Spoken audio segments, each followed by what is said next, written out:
जय श्री राम दोस्तों, स्वागत है आपका हमारे YouTube चैनल वैदिक संस्कृति में। आज हम बात करने वाले हैं भगवान श्री रामचंद्र जी की बाल लीला के बारे में। जी हाँ दोस्तों, कृष्ण जी की बाल लीला के बारे में तो आप सभी ने बहुत कुछ सुना होगा, पर बहुत कम ही लोग जानते हैं कि बाल लीलाएं तो भगवान राम ने भी की थी।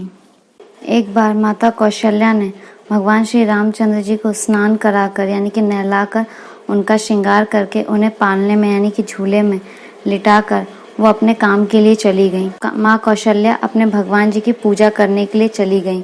ऐसे में भगवान जी की पूजा की और उन्हें पूर्ण रूप से प्रसाद चढ़ाकर वहां से वो चली गई।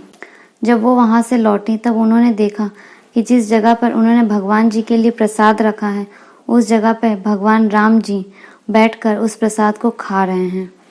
वो सोच में पड़ गई कि मेरा बेटा तो इतना छोटा सा है, वो तो झूले से खुद ब खुद उठ भी नहीं सकता है, ऐसे में वो यहाँ क्या कर रहा है।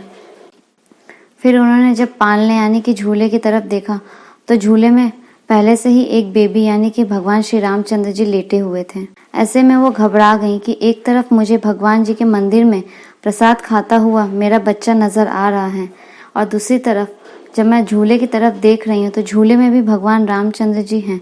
ऐसा कैसे हो सकता है। वो समझ नहीं पा रही थी कि मैं जो देख रही हूँ वो मेरा भ्रम है या फिर सच है।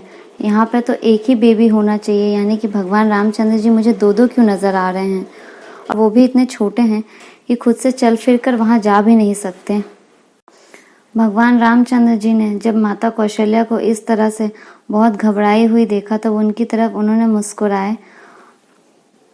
तुलसीदास जी कहते हैं, देखरावै मातहि निज अद्भुत रूप अखंड, रोम रोम प्रति लागे कोटि कोटि ब्रह्मंड, अनगिनत रवि शशि शिव चतुरानन, बहुगिरि सरित सिंधु मही कानन, काल कर्म गुण ज्ञान सुबाहु, सोहि देखा जो सुना न काहू। यानी कि तब उन्होंने उन्हें अपना अखंड रूप दिखाया, वो अद्भुत अखंड रूप जिसे इस संसार में बड़े से बड़े ऋषि मुनि, बड़े से बड़े भक्त भी नहीं देख सकते हैं।